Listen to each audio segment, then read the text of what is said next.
Bonsoir Clara Guémard. Bonsoir. Vous êtes la présidente de General Electric France et vous allez nous parler ce soir des ETM. Alors on connaissait les PME, les petites et moyennes entreprises, on connaissait aussi les ETI, les entreprises de taille intermédiaire et entre les deux, vous placez, vous, cette catégorie, les entreprises de taille moyenne que vous avez justement étudiées de près et qui ont été au centre d'un sommet la semaine dernière à Paris. Alors tout d'abord, Clara Guémard, qui sont-elles, ces ETM, et combien sont-elles en France? Alors, c'est des entreprises qui font entre 10 et 500 millions de chiffre d'affaires. Elles sont à peu près comme le nombre de communes qu'on a en France, 36 000. Et elles font un tiers du secteur privé français. Elles emploient un tiers des emplois. Elles sont incroyablement résilientes dans la crise. Elles ont créé à peu près 58 000 emplois pendant que les grands groupes en détruisaient 500 000. Et elles sont très innovantes. Plus de 75% d'entre elles se considèrent comme innovantes. Elles sont exceptionnellement bien placées sur les marchés extérieurs. Elles ont un tiers des brevets français. Et donc, c'est pour nous un cœur de cible. Ce sont bien sûr nos grands clients. Et nous avons lancé pour elles et pour toutes les autres entreprises un outil qui leur permet de bénéficier de notre expertise que nous avons dans l'aviation, dans les transports, dans la santé. Étant un grand groupe industriel avec 8 000 salariés en France dans l'industrie, 11 000 salariés en tout, on a pensé que ce n'était pas simplement une question d'argent pour les aider à se développer, mais c'était surtout une question de compétences et de partager cette compétence. Et comment expliquez-vous cette vitalité de ces entreprises? D'abord, elles sont agiles, elles sont tournées vers l'international et surtout, elles ont compris le partenariat avec des grands groupes. Et je pense qu'un des messages importants à retenir, c'est que souvent, on classifie les entreprises. On parle des PME, on parle des ETI, on parle des grands groupes et on les oppose. En réalité, ce qui est important pour défendre un outil industriel, c'est l'écosystème. Si je prends l'exemple d'aviation où on a un partenariat avec Safran, on a 6 000 emplois dans le secteur de l'aéronautique et 350 PME et entreprises de taille moyenne qui, grâce à notre savoir-faire, grâce à notre marché, mais aussi grâce à leur technologie et à leur savoir-faire, réussissent sur le marché international et on peut les porter à l'international.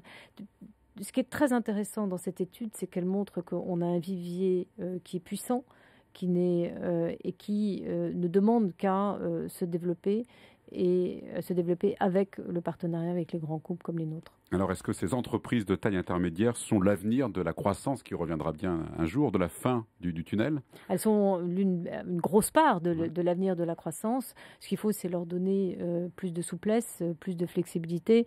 On connaît aujourd'hui après le rapport Gallois, toutes les solutions sur la compétitivité. Je vais dire d'une certaine manière, il n'y a plus qu'à.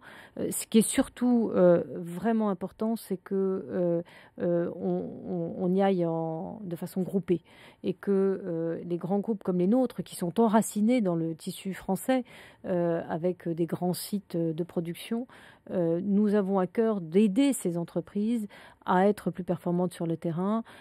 Par exemple, si je prends le site de Belfort, nous avons un certain nombre de sous-traitants et nous les aidons à être à peu près au même prix Chip et Belfort, en partance de Belfort, bien sûr, ce qui permet d'enlever les coûts de transport, aussi compétitifs qu'en Chine, que la compétition chinoise ou la compétition voisine, en les aidant avec les grands outils que nous avons pour être plus performants.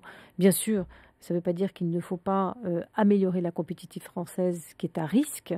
Je pense que ça, c'est la charge du gouvernement. Mais la charge que nous avons comme grande entreprise, c'est d'aider ce vivier d'entreprises par le financement, par l'accompagnement, en leur donnant les outils et l'expertise industrielle et en leur faisant partager notre expertise sur les process pour permettre d'être plus compétitifs. Oui, parce que c'est ce que nous essayons de faire. Pour vous, justement, ces entreprises participent beaucoup à cette fameuse compétitivité. On ne peut pas être exportateur. En France, nous exportons à peu près 5 milliards à partir de la France de produits industriels. Selon qu'on est dans le secteur de la santé ou le secteur de l'énergie, c'est entre 60 et 95% de ce qu'on exporte. On ne peut pas tenir ces exportations si nous n'avons pas un écosystème autour de nous. Et c'est pour ça que pour nous, on a une vigilance extrême pour accompagner ces entreprises entreprises à travers le financement et à travers l'expertise qu'on peut leur apporter. Alors Clara Guémard, le fait économique du jour, c'est la dégradation du triple A de la France par Moody's. Qu'est-ce que ça vous inspire? Ça vous inquiète? Écoutez, je pense qu'on est dans une période d'incertitude qui durera encore quelque temps.